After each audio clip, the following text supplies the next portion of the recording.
বাস্তবতা হচ্ছে আমাদের দলটা ছোট। রাজনৈতিক দলের বিবেচনা যখন করা হয় তখন জাতীয় গণতান্ত্রিক পার্টি জাকপার যদি আয়তন চিন্তা করেন, দলগুলোকে যদি আয়তন হিসেবে ধরা হয়, তাহলে জাকপা নিঃসন্দেহে ছোট আয়তনের একটি রাজনৈতিক সংগঠন, নিবন্ধিত রাজনৈতিক সংগঠন, কিন্তু আয়তনে ছোট। এটাই বাস্তবতা, এটা মন খারাপ করার সাথে এটাও বাস্তবতা, যখন রাজপথে বড় আয়তনের বড় বড় রাজনৈতিক দলরা সৎ সাহসের সত্য কথা উচ্চারণ করতে পারে না, 1980 সাল থেকে এই ছোট আয়তনের ছোট জাকপা প্রতিদিন প্রতিনিয়ত প্রতিটা গণতান্ত্রিক আন্দোলনের রাজপথে সোচ্চার ছিল। এটাও বাস্তবতা। ঘরে বা ইন্ডাস্ট্রিতে মেঘনা স্টার কেবলস, বিশুদ্ধ কপারের নিরাপদ কেবলস, আপনার নিরাপত্তার সঙ্গী।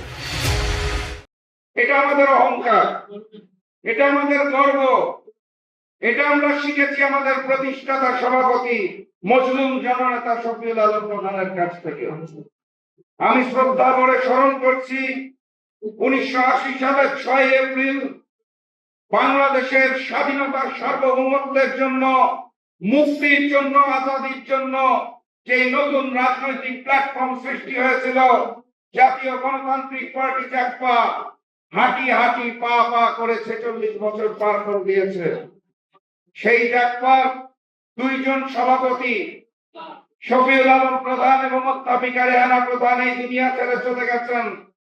প্রতিষ্ঠাকালীন কম বেশি সকল সদস্য দুনিয়া ছেড়ে চলে গেছেন।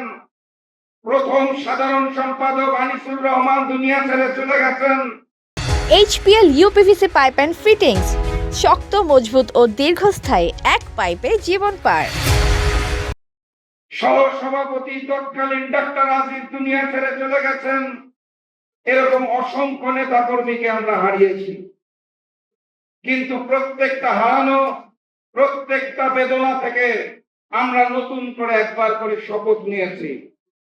আমরা শপথ নিয়েছিলাম প্রজন্ম থেকে প্রজন্মে আমরা আধিপত্যবাদ বিরোধী শক্তি হিসেবে রাজপথে অবস্থান করব।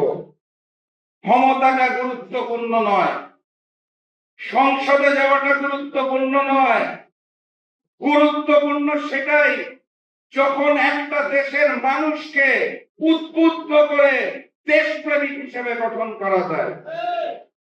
এই যে আমার সামনে বসে আছে প্রাক্তন সেনা সদস্য হাসিন ভাই, আমি দীর্ঘদিন ধরে ওনাকে ফলো করি। উনি তো এমপি হওয়ার জন্য মাইকের সামনে কথা বলেন না, উনি তো মন্ত্রী হওয়ার জন্য কথা বলেন না। ওনার মনের মধ্যে তো এই খায়েশ নাই যে আমাকে সংসদ ভবনে যেতে হবে। উনি কোন আদর্শে কথা বলেন? উনি যে আদর্শটায় কথা বলেন সেই আদর্শের নাম দেশপ্রেম। ওনার সাথে আমরা জাকপার নেতা কর্মীদের খুব বেশি মিল পাই। এই কারণে দাওয়াত দেওয়ার সময় সর্বপ্রথম ফোনটা ওনাকে করেছিলাম। উনি মাইকের সামনে এসে বারবার কথা বলেন, বারবার স্মরণ করিয়ে দেন। আমরা জাকপা স্পষ্ট ভাষায় বলতে চাই, সেই 1971-এর পর থেকে লাল সবুজের পতাকা পেয়েছিলাম, নামটা বাস্তে স্বাধীনতা পেয়েছিলাম, সার্বভৌমত্ব পাই নাই। ভারতের আধিপত্যবাদ আমাদের গ্রাস করে খেয়েছে। সামনের বাংলাদেশেও এই আধিপত্যবাদকে আমরা চাই না। সংগ্রামী সাথী এবং বন্ধুগণ, 5ই আগস্ট ফ্যাসিস্ট শেখ হাসিনা দেশ ছেড়ে তার নিজ মাতৃভূমি ভারতের দিল্লিতে পালিয়ে গেলেন, আপনারা সবই জানেন। তারপর আমরা স্বপ্ন দেখেছিলাম, আমরা আশা করেছিলাম একটি নতুন বাংলাদেশ হবে, সেই বাংলাদেশে প্রকৃত স্বাধীনতা, প্রকৃত সার্বভৌমত্ব এবং প্রকৃত গণতন্ত্র পাবো। খুব আশা নিয়েছিলাম, নতুন করে স্বপ্ন দেখেছিলাম। ফেব্রুয়ারি মাসের 12 তারিখ সেই স্বপ্নটাকে তুমড়ে মুচড়ে গুঁড়ো গুঁড়ো করে দেওয়া হয়েছে। একটি ম্যানেজ ভোট আয়োজন করা হয়েছিল।